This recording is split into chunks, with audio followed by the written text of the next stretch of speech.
पवन पुत्र हनुमान जी जग जननी श्री जनक नंदिनी की खोज में अशोक वाटिका पहुँचे हैं। रात्रि का अंतिम पहर है। इस प्रकार सीता जी की खोज करते हुए रात्रि थोड़ी शेष रह गई और तब हनुमान जी ने ब्रह्म मुहूर्त में वेदांत और याज्ञिक पुरुषों द्वारा किए जाने वाले वेद पाठ को सुना। नमस्कार दोस्तों, आप सभी का स्वागत है। आज की वीडियो में हम जानेंगे ब्रह्म मुहूर्त का रहस्य। ब्रह्म मुहूर्त में जागरण क्यों, व इससे संबंधित अनेक प्रश्नों के जवाब। तो सबसे पहले हम जानते हैं ब्रह्म मुहूर्त क्या है। हमारे धर्मशास्त्रों में ऐसा माना गया है, प्रातःकाल का वह समय जिस समय मनुष्य को निद्रा को छोड़ देना चाहिए ब्रह्म मुहूर्त कहलाता है। ब्रह्म मुहूर्त का लक्षण अनेक धर्मशास्त्रों में मिलता है। जैसे मनुस्मृति में ब्रह्म मुहूर्त का वर्णन इस प्रकार है। ब्रह्म मुहूर्ते या निंद्रा सा पुण्य क्षयकारिणी ताम करोति द्विजो मोहात पाद कृच्छेरण शुद्ध्यति।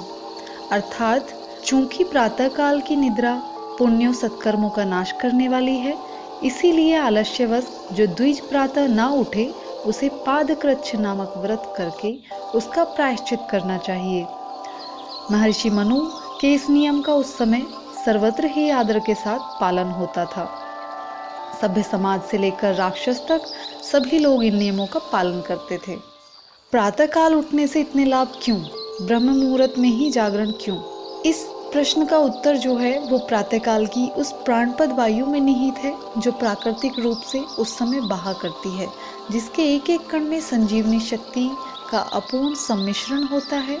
यह वायु रात्रि में चंद्रमा द्वारा पृथ्वी पर बरसाए हुए अमृत बिंदुओं को अपने साथ लेकर बहती है। इसीलिए शास्त्रों में इसे वीर वायु के नाम से स्मरण किया गया है। शास्त्रों में ऐसा माना गया है कि जो व्यक्ति इस समय निद्रा त्याग कर चैतन्य होकर इस वायु का सेवन करते हैं, उनका स्वास्थ्य, सौंदर्य, मेधा और स्मरण शक्ति बढ़ती है, मन प्रफुल्लित हो जाता है, आत्मा में नवचेतना का अनुभव होने लगता है। इसके अतिरिक्त संपूर्ण रात्रि के पश्चात प्रातः जब भगवान सूर्य उदय होने वाले होते हैं तो उनका चैतन्य में तेज आकाश मार्ग द्वारा विस्तृत होने लगता है। यदि मनुष्य इससे पहले सजग होकर स्नान आदि से निवृत्त हो, उपस्थान द्वारा उन प्राणादि देव भगवान सूर्य की किरणों से अपने प्राणों में उनके अतुल तेज का आवाहन करने योग्य बन जाए तो वह पुरुष दीर्घजीवी बन जाता है। ब्रह्म मुहूर्त में जागरण का वैज्ञानिक रहस्य क्या है? तो ब्रह्म मुहूर्त में जागरण का वैज्ञानिक रहस्य जानने से पहले हम जानते हैं वायुमंडलीय गैसों के बारे में। आधुनिक विज्ञान के अनुसार समस्त ब्रह्मांड में व्याप्त वायु का विभाग साधारणतः निम्न क्रम से किया जाता है। Oxygen 21%, dioxide 6%, nitrogen 73%। तो विज्ञान के अनुसार संपूर्ण दिन वायु का यही परिवहन क्रम रहता है, किंतु प्रातः और सायं जब संधिकाल होता है इस क्रम में कुछ परिवर्तन हो जाता है। सूर्यास्त होने के बाद मनुष्य की प्राण शक्ति इसलिए छीन पड़ जाती है कि उस समय जगत प्राण प्रेरक भगवान सूर्य के अस्त हो जाने के कारण ऑक्सीजन अर्थात प्राणपद वायु भी अपने स्वाभाविक स्तर से कम हो जाती है और इसी प्रकार प्रातःकाल के समय उस वायु के अत्यधिक बढ़ जाने के कारण स्वास्थ्य संपादन में उसका समुचित उपयोग किया जाता है। यही इसका वैज्ञानिक रहस्य है और इस समय लिखने पढ़ने के लिए ये समय सबसे ज़्यादा उपयुक्त है। एकांत और सर्वथा शांत वायुमंडल होता है, इसीलिए क्या है कि मानव मस्तिष्क बिल्कुल उर्वर होता है।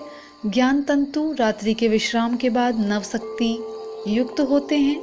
मनुष्य यदि कोई बौद्धिक कर्म कार्य करे इस समय में ब्रह्म मुहूर्त में, तो उसे उसके लिए ज़्यादा परिश्रम भी नहीं करना पड़ेगा। अब बात करते हैं ब्रह्म मुहूर्त का समय क्या हो। तो ब्रह्म मुहूर्त का जो समय है वो 3 बजे से और 5 बजे के बीच का समय है। ऐसा इसलिए है क्योंकि वैसे कुछ लोगों का ये मानना होता है कि सूर्योदय से 96 मिनट्स पहले का समय ब्रह्म मुहूर्त है, लेकिन चूंकि देश के अलग अलग हिस्सों में सूर्य की किरणें कहीं जल्दी तो कहीं देर से पड़ती हैं, कहीं सूर्योदय जल्दी हो जाता है तो कहीं सूर्योदय देर से होता है। 1.5 घंटे के हिसाब से ना मान करके 3 से 5 का माना था ऋषियों ने, इसीलिए इसको ब्रह्म मुहूर्त का समय माना गया है। अभ्यास के लिए एक उपाय भी है। एक साधारण सा उपाय है कि हम ब्रह्म मुहूर्त में कैसे जागरण कर सकते हैं। रात्रि को जब हम सोने जाते हैं तो जब ईश्वर स्मरण करते हैं तो उसके अनंतर हमें अपनी चेतना को बोलना होता है, कॉन्शियसनेस को, अपनी आत्मा से, कि प्रातः 4 बजे उठने का हमें उनसे संकल्प जगाना है और उनसे कहना है कि आप सुबह 4 बजे उठा दीजिएगा।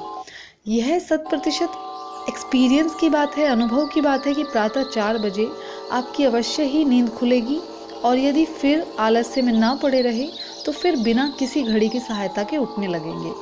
ऐसा इसलिए होगा क्योंकि हमारा जो नेचुरल क्लॉक होता है ह्यूमन बॉडी का, सर्केडियन रिदम जिसे कहते हैं, उसके अनुसार जब हम कार्य करने लगते हैं, उसे समझने लगते हैं, तो हमें बाहरी टेक्नोलॉजीज़ की, बाहरी घड़ी की, मोबाइल की ज़रूरत नहीं पड़ती। इसलिए हम निश्चित समय पर उठने लगते हैं। संसार के सभी महापुरुषों ने प्रकृति के इस अलभ्य वरदान से का लाभ उठाया है, तो आप सभी भी लाभ उठाइए।